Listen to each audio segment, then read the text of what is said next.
Esta aula será sobre o reino Plantae. O reino Plantae é constituído por seres eucariontes multicelulares, com progressiva diferenciação tecidular. São autotróficos, sendo que a grande maioria realiza fotossíntese. Este reino é ainda constituído por plantas briófitas e plantas vasculares, ou seja, que possuem vasos onde corre a seiva. Ambos estes tipos fornecem vitaminas, aminoácidos e outros minerais a outros seres vivos. Quanto ao oxigênio, este é libertado pelos organismos fotossintéticos, sendo necessário às atividades metabólicas produtoras de energia de grande parte destes organismos, incluindo também os fotossintéticos. Relativamente à estrutura das plantas, estas costumam ser constituídas por folha, fruto, flor, caule e raiz.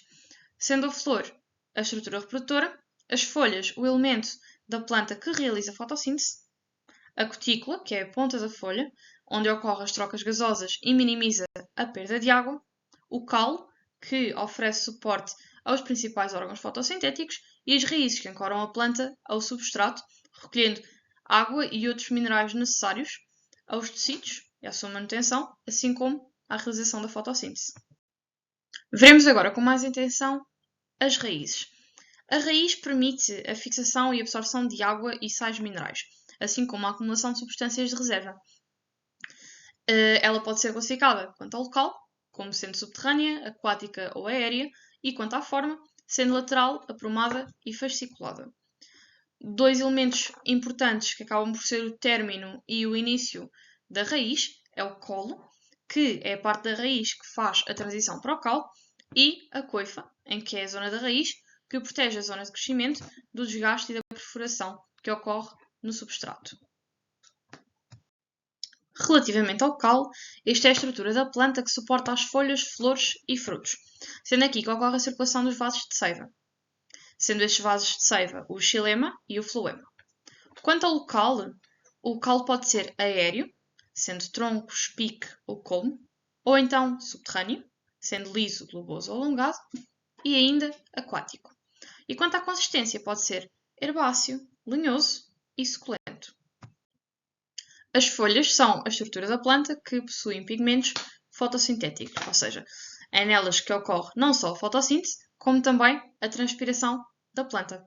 Quanto à nervura, pode ser classificada como uniária, paralelinérvia, perinérvia ou palminérvia. E quanto ao recorte do limbo, pode ser classificado como inteira, dentada, crenada, lobada, fendida e partida.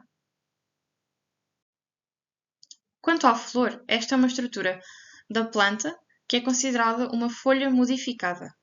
E esta folha modificada tem como principal objetivo a reprodução sexuada, possuindo então partes femininas, o gineceu, e partes masculinas, o androceu.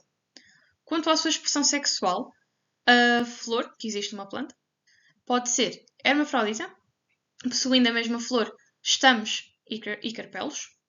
Pode ser monoica, ou seja, a existência de flores unissexuadas masculinas e femininas na mesma planta.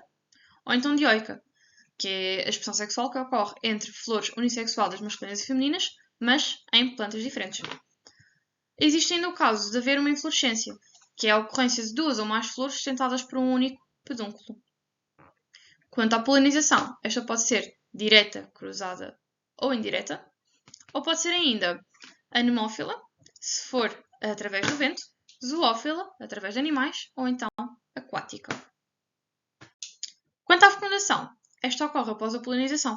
O pólen penetra o estilete e vai se transformando, dando origem a gametas masculinos. Estes gametas masculinos, no ovário, fundem-se com os gametas femininos, formando o ovo que fica retido dentro do ovário.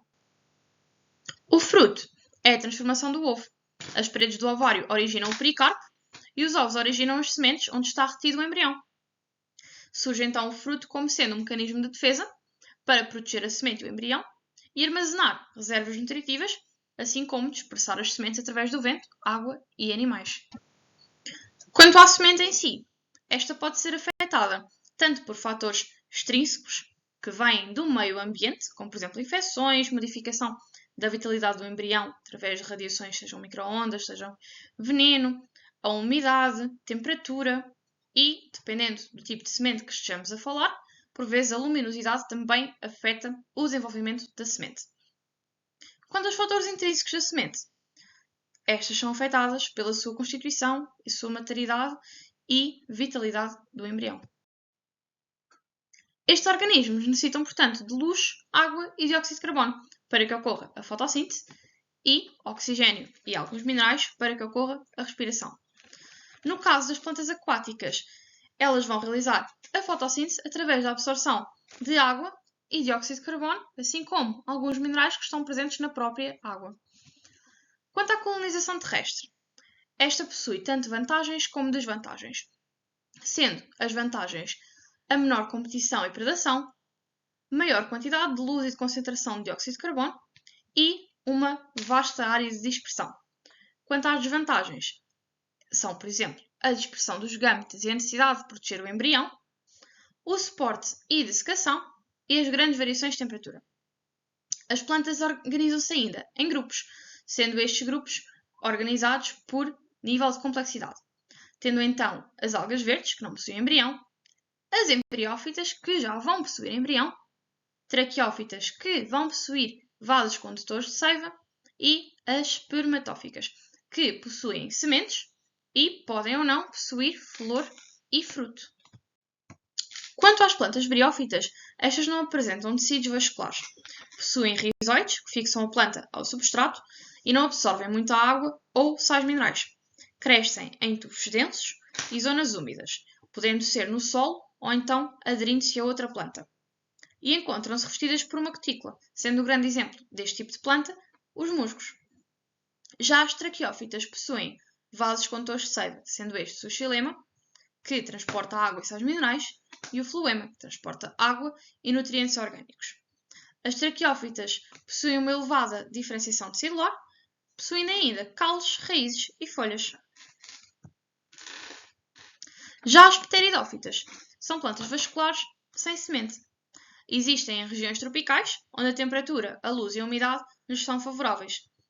As suas folhas são desenvolvidas e apresentam geralmente o limbo dividido em folíolo. Para que as traqueófitas se pudessem desenvolver, foram necessárias algumas adaptações, sendo estas o aparecimento da cutícula, que impede a excessiva perda de água, os estomas, onde se realizam trocas gasosas, as raízes, por onde se fixam ao solo e absorvem água e minerais do mesmo solo, caules com lignina e folhas, havendo então um maior crescimento e superfície fotossintética, vasos condutores, tanto de seiva bruta como seiva elaborada, esporos e sementes resistentes. Entrando agora nas gimnospérmicas, estas são plantas com semente sem flor. Os óvulos e as sementes não se encontram protegidos pelo ovário, ou seja, são sementes nuas, e dividem-se em 4 grupos: as cicadófitas, as coníferas, as ginkgo e as netófitas. Quanto às netófitas, a principal característica dela é que são muito semelhantes às angiospermicas, sendo a principal diferença o facto de as angiospermicas possuírem flores e frutos e as netófitas não. Quanto às ginkgo, esta é uma espécie de folha caduca. São plantas dioicas, em que os óvulos ocorrem aos pares na extremidade dos ramos curtos, e após a fecundação, originam no outono sementes com invólucro carnoso. Quanto às cicadófitas, estas são semelhantes a palmeiras e são maioritariamente encontradas em regiões tropicais e subtropicais. São de grande porte, tendo folhagem persistente, mais ou menos reduzida. São plantas dioicas. Quanto às coníferas, são maioritariamente monoicas. Possuem cutículas de grandes dimensões e em algumas as sementes desenvolvem-se expostas nas superfícies superiores das camas do cone. O ciclo reprodutivo demora geralmente 1 ano. Um grande exemplo das plantas coníferas são, por exemplo, os pinheiros. Quanto às angiospermicas, estas são plantas com flor. As sementes formam-se após a fertilização dos ovos, protegendo-os no interior do carpelo.